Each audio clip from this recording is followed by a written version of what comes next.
When we talk about vertical and horizontal translations of functions, we're talking about something that will translate the function from where it starts, either up, down, left, or right.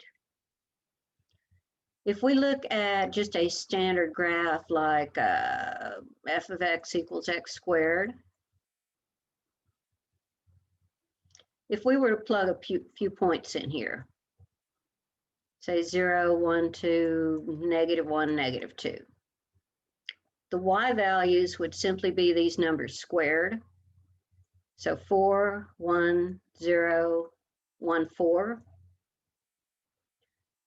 So let me change colors. I could graph this by saying 0, 0, +1 and -1 both give us y equals 1. +2 and -2 both give us y equals 2.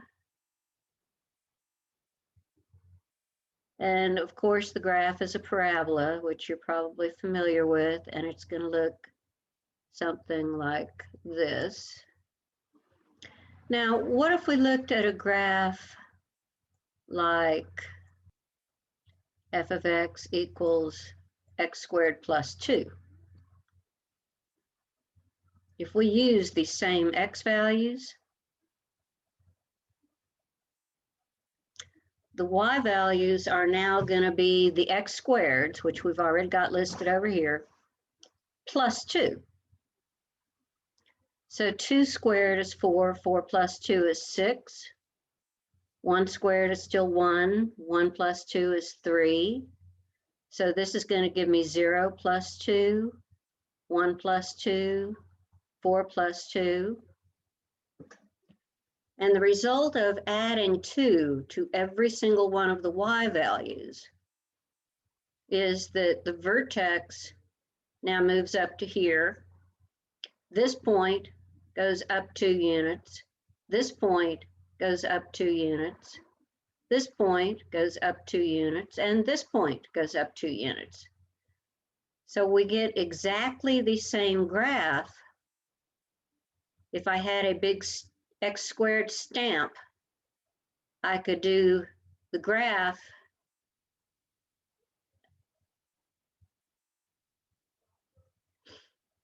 and just pick it up and stamp it up a little bit higher, 2 units higher. What if we look at the graph of f of x equals x squared minus 3?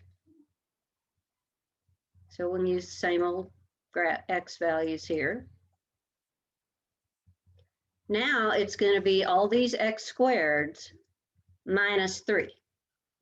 Already squared them over here. X squared is still going to be x squared. So that minus 3 is going to be 1. 1 minus 3 is -2. 0 minus 3 is -3. And minus 2 and 1. So now we've got the point over 2 up 1. Over 1 down 2. Over 0 down 3. -1, -2, and -2, 1. And notice that once again, I get exactly the same shape of the graph. But this time, the whole graph has been moved down 3 units. That one's down 3, this one's down 3, this one's down 3, and so on. So adding or subtracting something after you've done the basic function, in this case, the basic function,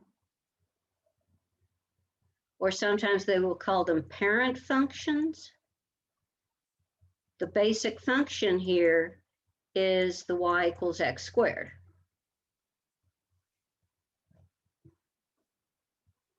So this is y equals x squared minus 3. This is y equals x squared. This is y equals x squared plus 2. Now what if we started with a graph like f of x equals the square root of x? Notice that the domain for this, because the domain of a square root function has to be restricted to x's that'll give you positive values in the radical. In this case, the domain is going to be from 0 to infinity. Because if I were to plug anything smaller than 0 in place of this x, I'm going to get a negative number. So that would give me an imaginary y value. We don't have anywhere on here we can graph imaginary numbers. So I can start with 0. The square root of 0 is 0. And then I can do 1, and the square root of 1 is 1. Now, if I put in 2 and 3, I'm going to have to estimate the y values. But if I put in 4, the square root of 4 would be 2. And what y value would give me? What would give me a y value of 3? X would have to be 9, right? Okay, so let's see what these points would look like. I've got 0, 0. We know that's the starting point. 1, 1, 4, 2, 5, 6, 7, 8, 9, 3. I've got a graph that looks like this. Well, pretend like I hit my points. This is basically a half of a sideways parabola. This is still a function since it'll pass the vertical line test. If I were to take a look at the function f of x, I suppose I should call it something else, g of x. If I had the square root of x minus 2, my domain, if I set x minus 2 greater than or equal to 0 to see what I can plug into this radical, that's going to give me x is greater than or equal to 2. So my domain is now from 2 to infinity. I can't even plug a 0 in here because that would give me the square root of negative 2. So I'm going to have to start with 2. Now if I plugged in 2, x minus 2 is going to be 0, so I got the square root of 0 is 0. And if I plug in 3, then I've got 3 minus 2, and the radical is 1, square root of 1 is 1. What's going to give me the same y values as before? Let's work backwards. In order to get a 2, I have to have a 4 in the radical, so x is going to have to be 6. In order to get y as 3, I'm going to have a 9 in the radical. And for x minus 2 to equal 9, x is going to have to be 11.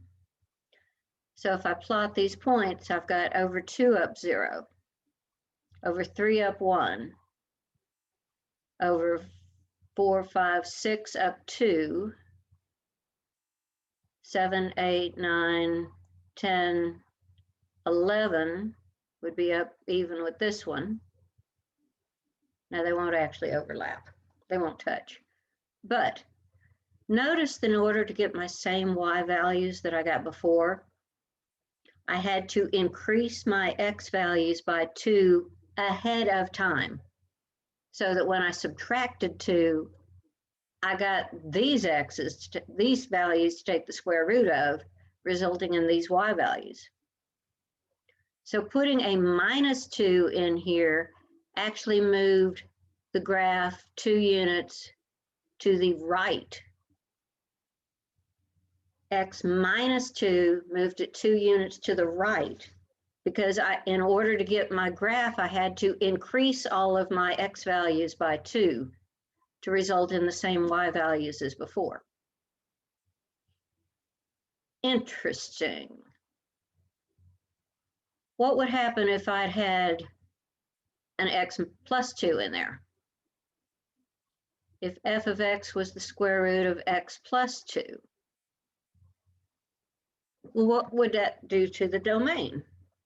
Now my domain, if I plug x plus 2 is greater than or equal to 0, so that I can have positive numbers in the radical, then I'd have to subtract 2 from both sides. So x is greater than or equal to -2.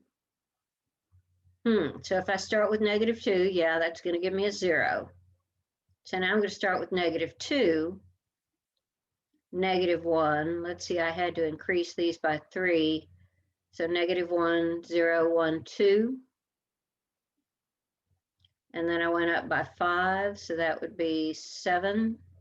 Or I could just do like I did before and figure out what y values I needed and then plug them back in. Or in reverse engineer my points. If I plug in -2, I've got the square root of 0 is 0. -1, square root of 1 is 1. 2 is going to give me 4, square root is 2. 7 is going to give me a 9, square root is 3. So this is the point -2, 0. -1, 1. 2, 2. 7, 2, 3, 4, 5, 6, 7, 3.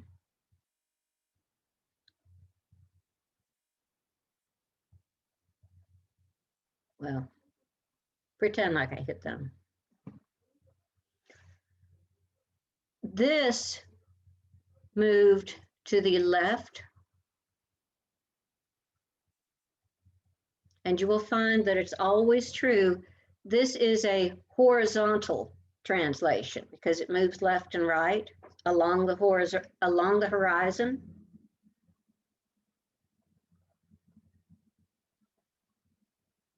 Horizontal translations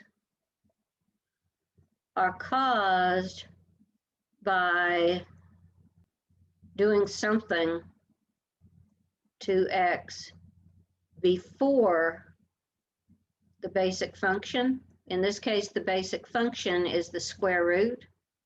So in this case, we're changing the x before we take the square root. So if you change the x before you do the basic function, it's going to cause a horizontal translation. And they are always backwards from what one would expect. These are vertical translations, back where we started. A vertical translation is caused by adding or subtracting after the basic function. And I think it makes sense to most people to have a +2 make it go up 2 and a -3 make it go down 3. So they are what we would expect. Sometimes you will see these written in the form of just function notation.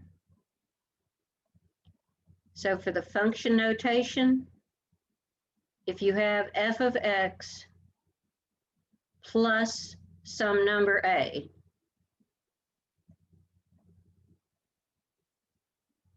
that moves up a units.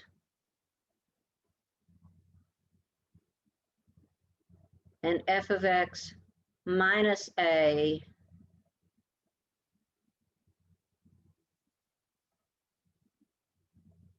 moves down a units. F of x plus a, where you're changing the x before you do the main function.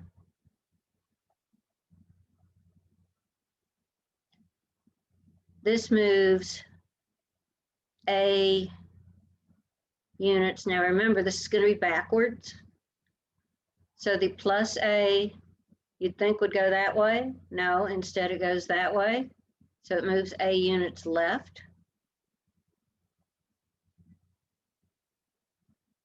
And the only other option when we have adding and subtracting would be if you're changing the a, if you're subtracting, changing the x. If you subtract the x before you do the function,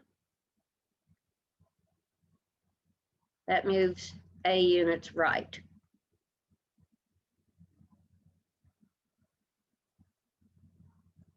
These are horizontal.